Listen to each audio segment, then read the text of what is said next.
Walking alone, the streets are empty. The only thing I can see is my own silhouette. I'm getting stronger, step by step. The clock is ticking, but there's no time for regrets. I've been flying from town to town, from London to Taiwan. I've been all around the globe, trying to protect your soul. We are heroes tonight. We will fly above the sky. We are heroes tonight. Yeah. We are heroes tonight. We will fly above the sky. We are heroes tonight.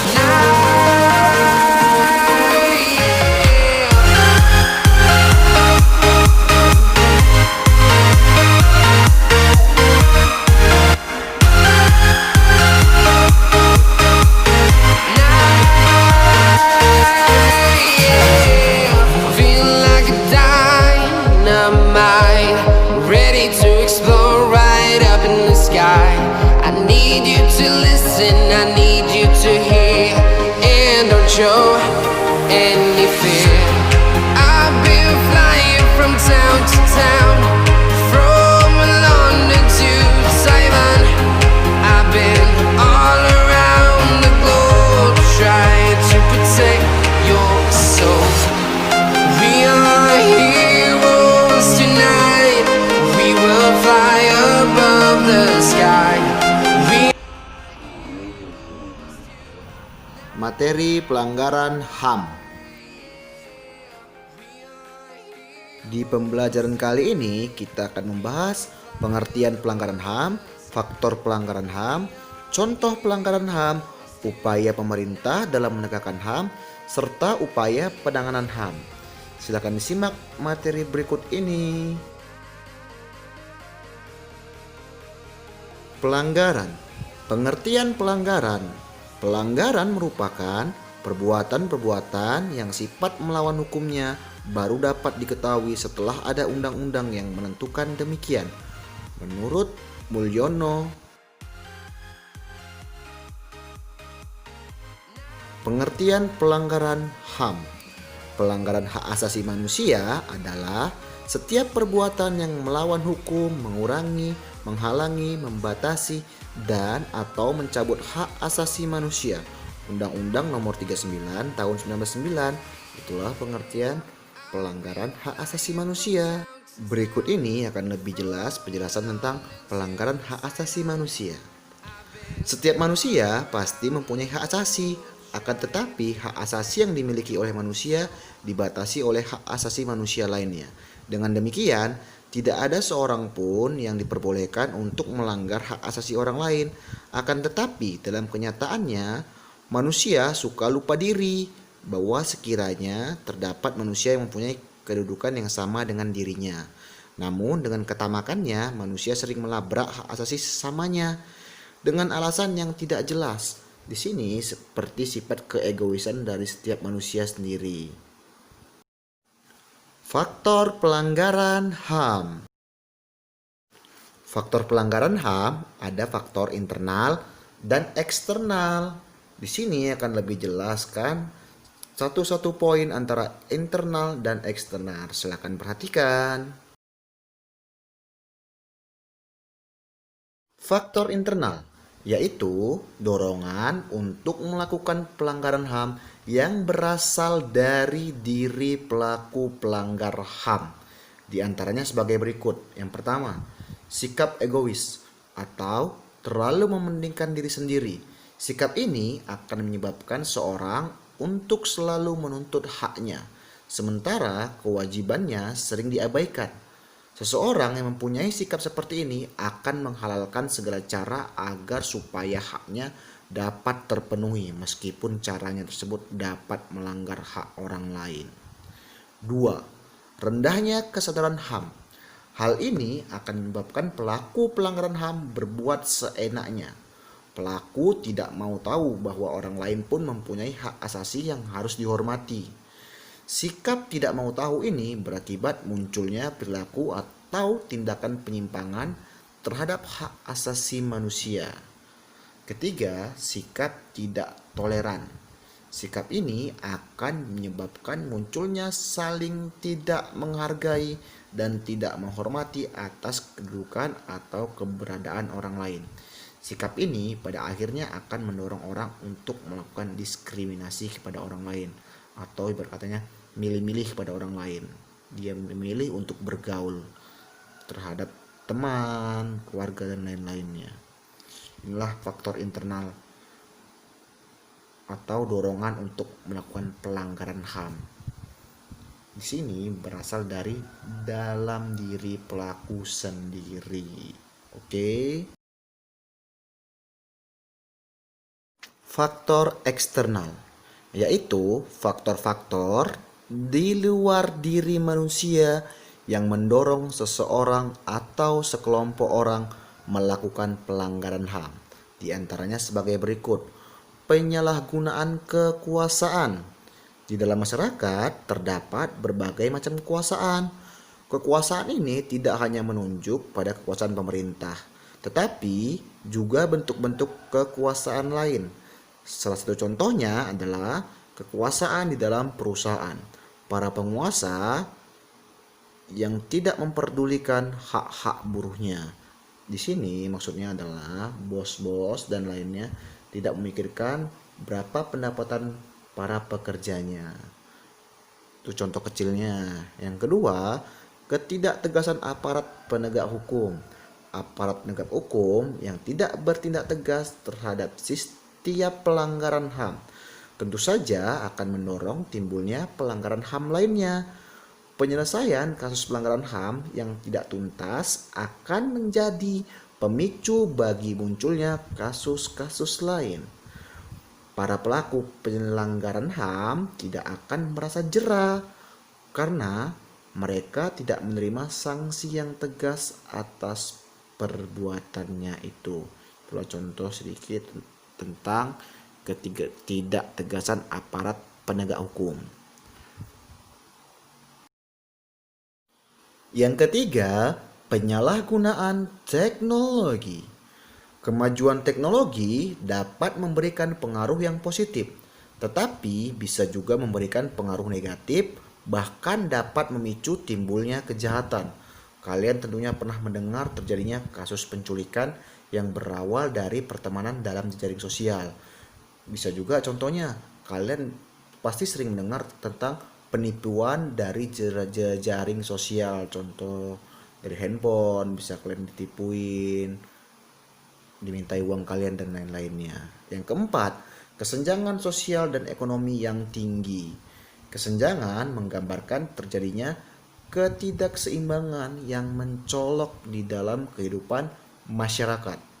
Pemicunya adalah perbedaan tingkat kekayaan atau jabatan yang dimiliki. Apabila hal tersebut dibiarkan, akan menimbulkan terjadinya pelanggaran HAM. Misalnya perbudakan, pelecehan, perampokan, bahkan pembunuhan.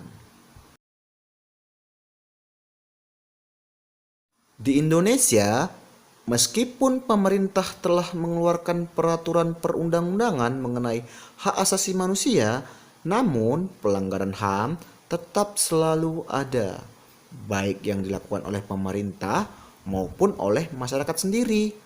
Pelanggaran-pelanggaran tersebut merupakan cerminan telah terjadi kelalaian atas pelaksanaan kewajiban asasi manusia. Padahal sudah sangat jelas bahwa setiap hak asasi itu disertai dengan kewajiban asasi, yaitu kewajiban untuk menghormati hak asasi orang lain dan kewajiban untuk patuh pada peraturan perundang-undangan yang berlaku. Banyak sekali kasus pelanggaran HAM yang sering dilihat dari tayangan berita, TV, maupun media cetak. Contoh pelanggaran HAM di Indonesia. Berikut ini adalah contoh pelanggaran HAM di Indonesia. Kalian bisa lihat bagaimana para penegak hukum melakukan kekerasan hak asasi manusia terhadap masyarakat. Kalian juga bisa lihat bagaimana situasi kekerasan terhadap perempuan dan lain-lainnya. Silakan disimak gambar-gambarnya.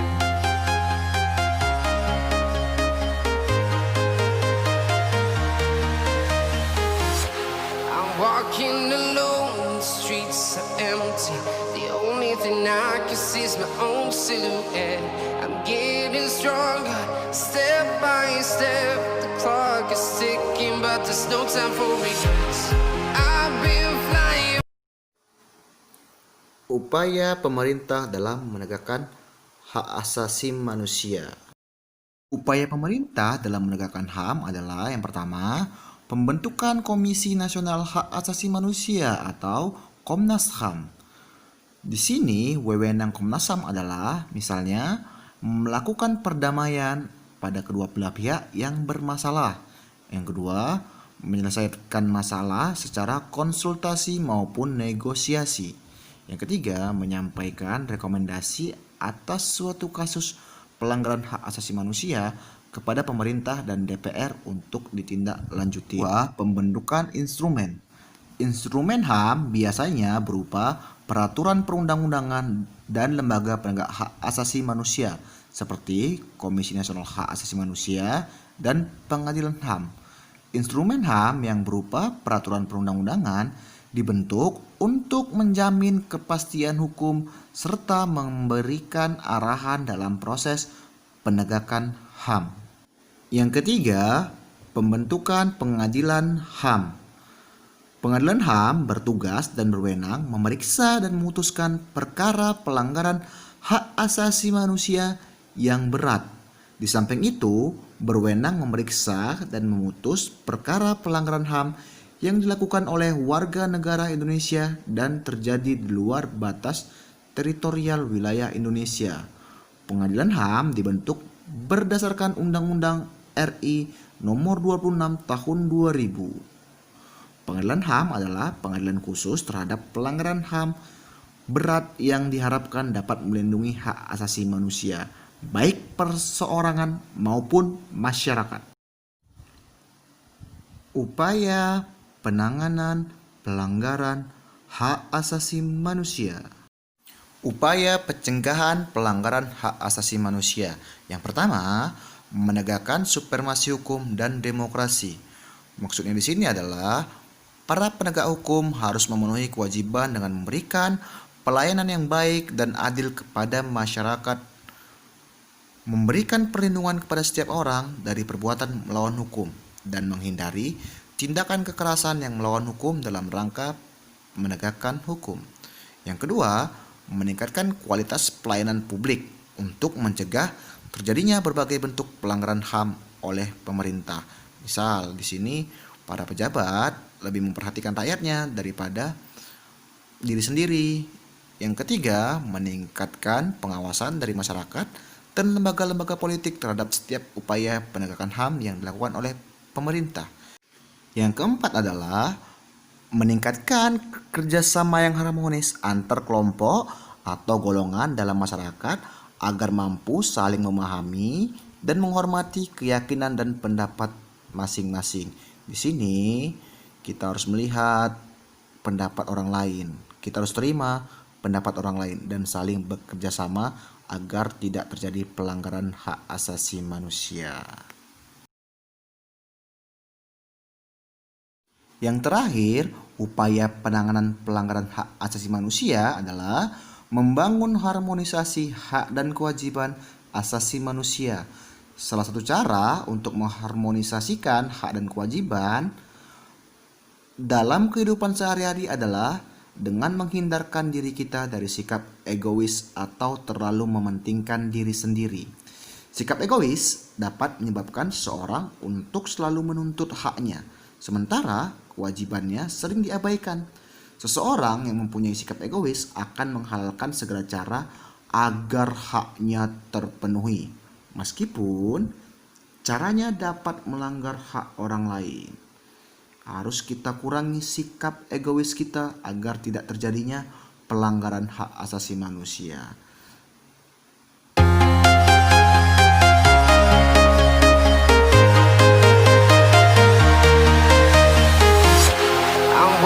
I'm alone, the streets are empty. The only thing I can see is my own silhouette. I'm getting stronger, step by step. The clock is ticking, but there's no time for regrets. I've been flying from town to town,